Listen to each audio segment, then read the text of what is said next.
Now on Tuesday there will be a special sitting of the National Assembly where, among other issues, the Justice and Legal Affairs Committee has proposed amendments on the Election Laws Amendment Bill.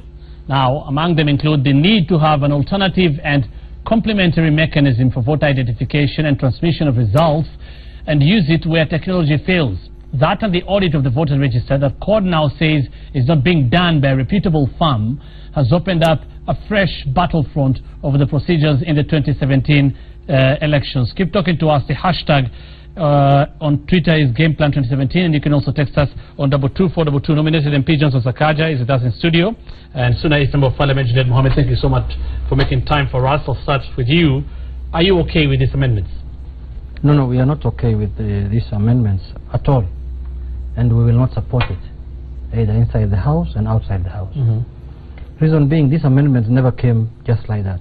These were part of the amendments that were done under the proposal of the Joint Select Committee that was appointed to look that was constituted to look in the matters of the elections. So this was an agreed position. This was a negotiated position by both parties, Jubilee and CORD. And we sat 30 days at Windsor Hotel, I mean both at National Assembly and at Windsor Hotel, to come up with proper mechanisms on how the 2017 elections can be conducted. So it's like Jubilee now wants to renegotiate or to get something they never achieved at the negotiation table through Parliament, because they feel they have the numbers. So we'll not accept it. Okay. Thank you. First of all, I think the amendments make sense. But I'll start off from the point my friend Junaid is saying. Yes, we did send them to sit and agree. And the discussions were done in good faith. They must be done in good faith. However, to say that whatever they did cannot be amended, we didn't send them to write a Bible or a Quran that cannot be amended. Whatever we told them to write, after that, in the same manner, the commission, the practitioner of this election, came to the committee and said, you know what, there are certain considerations you must make in the event some of these things do not work. And the report was received by members of both ODM and Jubilee within the same Justice and Legal Affairs Committee. Remember, the amendments are being brought by this committee. And the key amendment really, because for me it is a matter that makes sense, I don't even understand why CORD would have a problem, is that in the event, in the event that the electronic transmission or the fully integrated electronic system fails, there must be a backup or a redundancy. Even here, my friend, you have notes, but you have a system, you have an auto queue. In case this auto queue in Akwama, you go through your notes. You always have a redundancy. You have backup generators.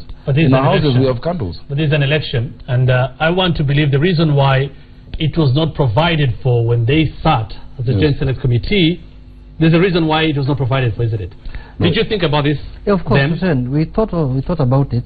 First, I want to correct my colleague here, that leave alone amending the law. I remember even amending the motion that, that put in place the committee was not allowed by the Speaker. Reason being, even that motion that set up the committee was a negotiated motion. When it came to the floor of the House, there were members of Parliament who had amendments, and they were denied a chance to amend it. That tells you how difficult it was to amend this.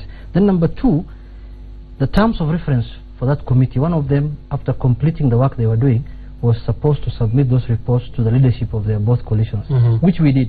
And both sides said we are comfortable with what the IBC, with what the committee has done. Number two, Hussein, you see, we have done this based on experience.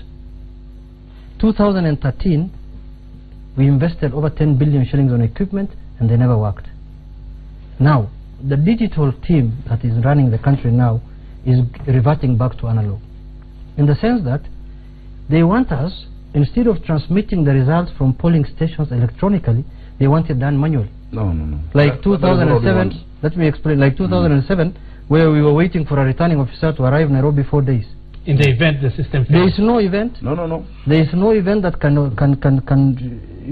how comes all the by-elections we've done, the results are over by 8 o'clock at night? All the by-elections we did in these 4 years.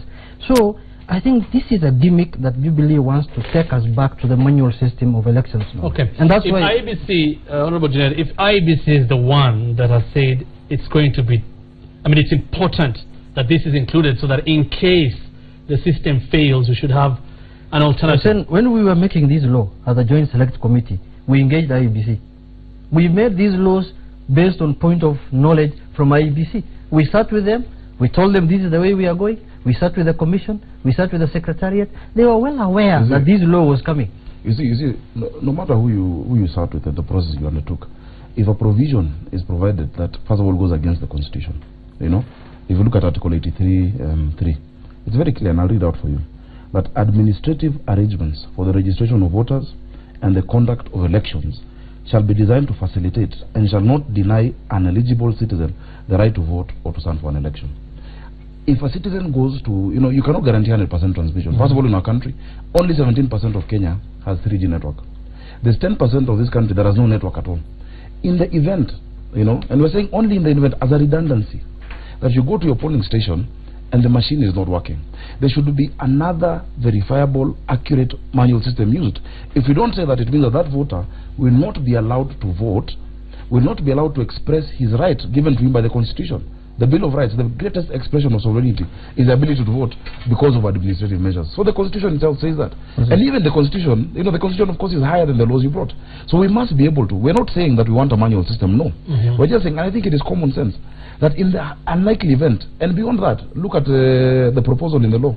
It says that if such a decision must be made, yeah, that decision must be communicated, it must be advertised, Kenyans must be told the reasons and in which specific area that will be done. I remember a heated session of National Assembly, Honorable Sakaja, and the agreement when amendments were going to be made, so many people had amendments, the agreement was it was going to be passed as it is. And all the leaders of both principles actually said they will want it passed as it is. Of course. So number one, why the change? And number two, knowing this history of this country, and if there's one side, whether it's called now or any other side, that is not comfortable with the manual system, why wouldn't IBC have, I mean, why would you make sure that this system does not fail? Invest as much as you can so that the technological system cannot fail. There is no system of anything anywhere in the world that has 100% guaranteed results. None. There is no system. There is no country anywhere in the world as well where they do not have a redundancy in their voting system. Not even the US. And that's what we're saying. We're saying, yes, we are going electronic. And that is what we want. We had agreed on that completely. However, after that has been passed, in further subsequent engagements with the IBC themselves, even last week, there was a meeting of the UNDP with electoral law experts from around the world. And the head of the Ghana Electoral Commission said, you know what, in as much as you want this kind of a system, even in our own country, you must always have a backup. That is common sense. So this, you know, this issue of saying that we have a law that can never be touched, even if we were wrong. Just because we all agreed doesn't mean we were right. And it's a very reasonable issue. We're not saying, and I don't know if you've seen the amendment yourself. Yeah. The amendment reads, and just allow me, at the final part, it says that, one, that the Commission shall put in place an alternative and complementary mechanism for identification and transmission that is simple, accurate, verifiable, secure, accountable and transparent. When that decision is being made, you have agents of both parties. And then finally it says that when such a decision, alternative mechanism is used, the Commission shall notify the public, and all candidates shall immediately cause the notification to be published in the electoral media in at least 2 dailies of national circulation. It's a decision that everyone will make and say, okay. In your county, you have places where there's no network. No, everywhere has network. IBC itself. No, let me say something. IBC quoting a commission, this is important for you to answer, from CCK, quoting a report, said only 17% of this country has 3G network, 10% does not have any network. Now read a tweet here from Edward Karanja, who says, how do you expect to transmit votes electronically from Lolukwol village in Turkana? In other words, already as it is, with or without these amendments, as it is, there are some places in this country that do not have connectivity. So let me say first this, before I answer that. You know, I want to tell Jubilee that they are courting disaster with this election thing.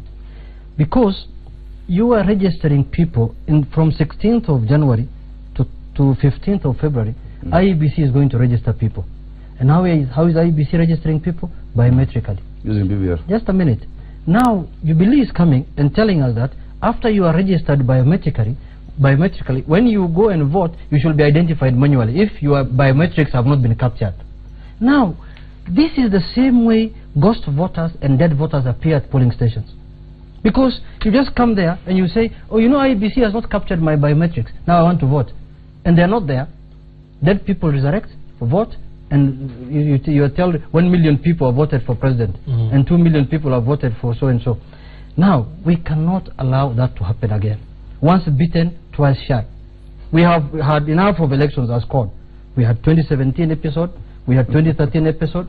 That is why we went to the streets. Now, it is up to IEBC to put mechanisms in place to make sure that the elections are conducted as per the law. Including and the election says, the law that exists now says, a law that has been negotiated, passed by parliament, assented to the president, by the president. Okay. Is that they should put in place mechanisms to conduct the elections electronically. In technology. Right. Okay. Let's go with your argument. But I must refute something. You will. It's all right. You will. Yeah. In case, let's go with the argument. In case these amendments do not happen and everything is done electronically. Yes. Then in case it fails, what happens? You repeat that election. We repeat the entire election. The whole any election. place where there is no election. If it is one county that's affected, whether the failure is transmission or identification of voters, either way. You repeat that county or that constituency. Period. Okay. We will not accept any manual thing here. You know, Hussein, we have burnt our fingers. Enough is enough. You know, these elections must be done in the manner emphasized in the Constitution, which is accurate, accountable, transparent, free and fair. Anything short of that is a recipe for chaos. The first thing I must refute, and you know the good thing with Junet, when he's being dishonest, you can tell, even from his face. The other thing you must refute, we're saying that you register people through the biometric system. Yes. Once you're registered through that biometric system, the biometric system produces a register. It's called a printout. You can print out that register. Correct.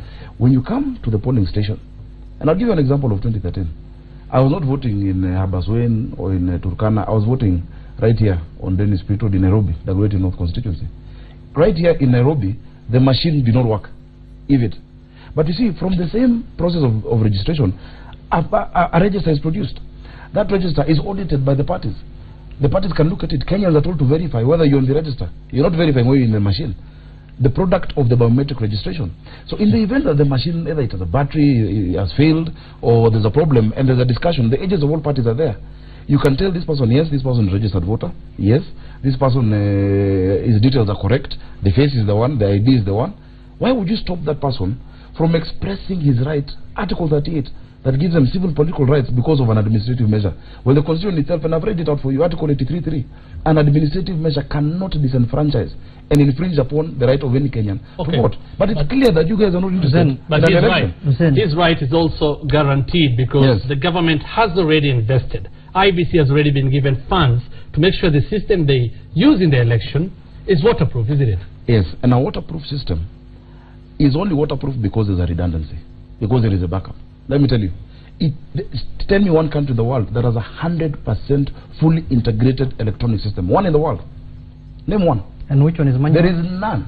There are many that are manual. Which one is totally we're not saying that we go to a manual system. And this must be very clear. We are not saying we want a manual system. In fact, I believe in electronic system. In fact, the people who had refused an electronic system last time was court. It was part of their court case in the Supreme Court. Okay. Court was saying that they don't want the system.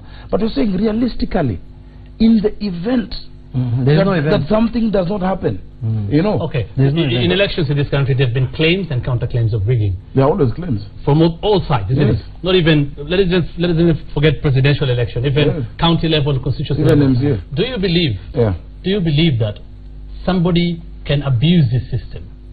Any system can be abused. Now that we have an alternative, if an alternative is given, do you think it can be abused? Somebody can abuse the electronic system so that we fall back to the manual system? First of all, even if you look at the issues raised in the US election, just recently, there were claims that there was infiltration of that electronic system. It is very easy. It can be hacked into. You know, there is no system that is foolproof. A system is also as good as the integrity of the individuals manning the system. You know, we cannot be naive and say that once we implement this particular system, no one can be able to infiltrate it. Let me correct one. You see, Hussein, Sakaja is part of a government that is boasting of having electrified all schools in the country. That is their manifesto, and that's what they are, the gospel they are selling in every valley. No, they're fine. So I'm wondering why they should be worried about electronic voting when they know that what the major component is an electricity supply, which they have said they have taken to every school. And every school that's where voting happens, in schools. Number two, 2013, this country invested over 10 billion shillings to acquire gadgets. What happened during the elections? I went 7:30 in the morning to vote at my polling station, and I'm told there is no gadget that's functioning here. They all collapsed. And it was by design. It was not by default. It was purposely done to facilitate certain actions. They want to do the same thing again in 2017. We are not fools. Okay. We are not fools. I'll read this tweet. As we wind up on that issue. This goes to Sakaja. Again, it's what Junaid has raised, but Sam Collins Guvai on Twitter at Collie78 says, we cannot spend over 10 billion and have issues off in the event it fails. You know that is very naive thinking. Just because you have spent 10 billion, that something will be foolproof. You spent 10 million in your car. The onus should be on them. First of all, I'm glad that you've recognized that Jubilee has electrified schools. But electricity does not necessarily mean internet, because you're talking about transmission. Number two, even if you have electricity, there are blackouts that do happen, don't they? Anyway, any part of the world, blackouts do happen. What happens when a blackout happens? What you're saying is that this is an alternative in the case a decision has been made. Finally, I'm glad he has noted the issues that existed in the last procurement of BVR, in the last transmission in those machines. And you remember, the procurement was oversighted by the office of the former Prime Minister in the last election. Yes. I sat on the Public Accounts Committee. That is where the Canada issue came completely to play.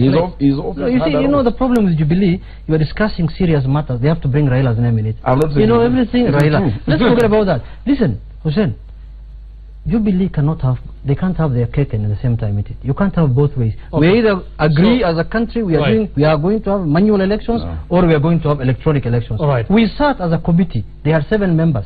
We are 7 members. We agreed as a committee that we are going to have an integrated system of elections, electronic system of elections. What is the change? Just because you agreed, doesn't mean I was hearing today, correct. Jubilee saying that Raila wants to rig the elections. It is just a classical example of what's happening in Gambia. The president now is saying the opposition rigged the election. This is, you can see they are gone. But this is a sign of going. Raila also on Saturday, I think, said Jubilee wants to rig the election. But with IEBC. You can say it's a matter of the audit of the register. You can say a government can rig an election for an African country. They are known for rigging.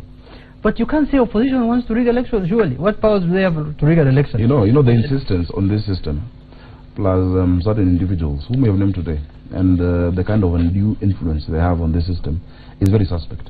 Especially when the insistence of the use of such a system comes from people who are vehemently, almost spiritually and emotionally opposed to such a system before. It raises suspicion. Just on a light note, Jubilee, is good at hacking. They hacked ICT cases. Let's focus on the issue. We want to wind this up.